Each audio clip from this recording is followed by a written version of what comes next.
A gente falou mais cedo aqui também de manifestações que aconteceram no final de semana, não só no Sri Lanka, por conta das questões econômicas, mas também na Argentina, com inflação acima de 60%. Até a China, que não é muito comum ter protestos, né? Muitas pessoas foram às ruas para protestar também contra a situação econômica que algumas cidades estão vivendo lá. A gente viu políticas ali, esses políticos que estão ali na frente têm posturas econômicas ali, um pouco mais radicais, bem controversas do que se acredita na economia liberal, né? Eu queria que você fizesse uma análise, né, que realmente essas políticas econômicas adotadas por esses presidentes, né, tanto do Sri Lanka quanto da Argentina, outros países também estão em dificuldades, que seguem também essas mesmas políticas.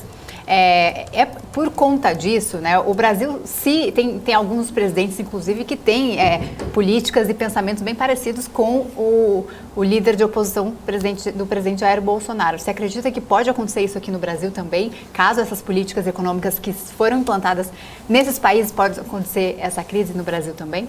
Eu acho que o Ale Delar e o Cabral, em outras ocasiões, vão poder falar disso até com mais propriedade do que eu. Existe um índice que você verifica o valor das commodities, tá? E se você olhar essa curva histórica, as commodities elas reiniciam uma retomada muito forte de valor quando iniciou no primeiro mandato do Lula. Então, por mais que o Lula naquela época quisesse ter feito a bobagem que ele quisesse fazer na economia, o Brasil se beneficiou de um super ciclo de commodities que durou aí quase 10 anos. Então, por conta disso, o Brasil cresceu. O que nós temos agora é uma situação, de novo, muito parecida. Quando o mandato da Dilma, a curva do valor das commodities, isso coincidiu com a queda da atividade econômica brasileira. Só que para qualquer pessoa que olha o MSCI ou MSCI, que é esse índice de commodities, ele começou a inflexão na curva. E é isso que tem feito aí o preço de comida disparar, porque o preço de commodities voltou a subir, nós vamos passar por um outro superciclo. Então, mesmo que você eleja um governante no Brasil que faça todo tipo de bobagem, é muito provável que a economia brasileira vai experimentar nos próximos anos um crescimento em função da alta do ciclo de commodities.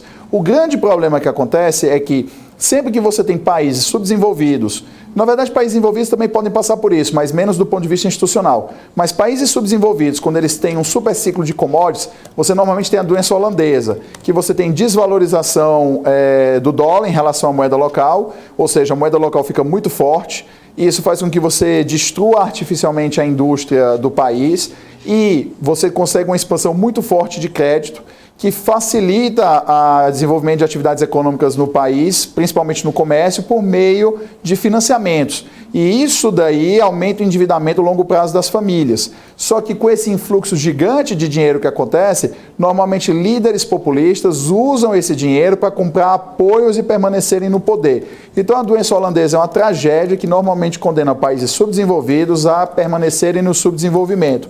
Então, por mais que as políticas econômicas do candidato A, B, ou C, D, E, F, G que sejam anti-mercado, nos próximos anos a economia brasileira deverá crescer. O problema é que se ele não faz o dever de casa, se ele não aproveita o momento de bonança, quando passa essa bonança, nós entramos em uma forte crise econômica, como aconteceu no período de 2014 até mais ou menos 2017. Então, seria bom que algumas dessas pessoas que querem ser presidentes da República, né, querem ser presidente da República, tivessem uma mínima noção do mal que as suas políticas fazem no longo prazo para o país, por mais que pareça bom no curto prazo. Então, muitas vezes, essas pessoas sacrificam o bem-estar de longo prazo da economia para uma espécie de, digamos assim, ficar chapado no curto prazo a economia, ela funcionar rápida no curto prazo. Mas isso é típico dos políticos, porque os políticos só pensam nos ciclos eleitorais. Você pode reparar que é histórico, existe todos os anos de eleição geral em todos os países do Ocidente praticamente, expansão da base monetária no ano de eleição do presidente da República ou de eleições gerais que vai escolher o primeiro-ministro. Porque isso, num período de 9 meses, isso Milton Friedman já dizia, num período de 9 meses a expansão da base monetária gera um pico de crescimento econômico que só lá na frente vai ser destruído pela inflação subsequente. Então, o Brasil, como todas as outras ocidentais, sofre disso a cada 4 anos.